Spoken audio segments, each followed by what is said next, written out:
ជំរាបសួរពុកម៉ែបងប្អូនសូមជូនបុណ្យផងថ្ងៃនេះអើយនៅភូមិខ្ញុំសបោកអ្នកស្លាប់ច្រើនណាស់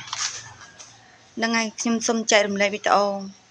បងប្អូនឥឡូវមេរោគផ្ដាសាយមិនមែនផ្ដាសាយធម្មតាទេគឺផ្ដាសាយមានមេរោគបើសិនជាខ្មែរយើងគេហៅថាពឹសពោ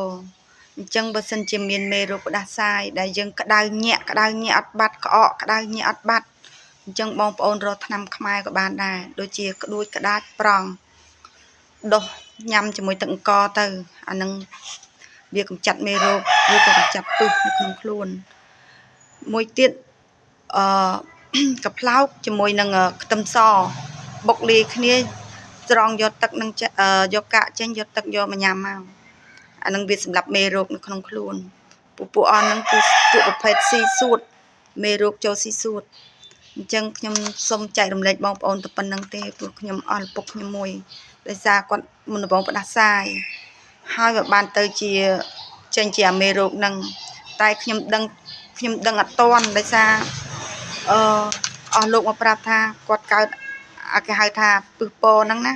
ខ្ញុំរកអត់តាន់ព្រោះដោយសារយើងបញ្ជូនទៅពេទ្យគាត់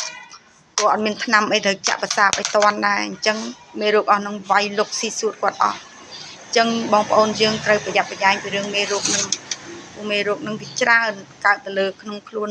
មនុស្សយើងច្រើនណាស់ប្រយ័ត្នប្រយែងទាំងអស់គ្នាចែករំលែកបានប៉ុណ្្នឹងឯងបងប្អូនជំរាបលាជូនពរសុខសប្បាយនគរខ្មែរជួបសុខ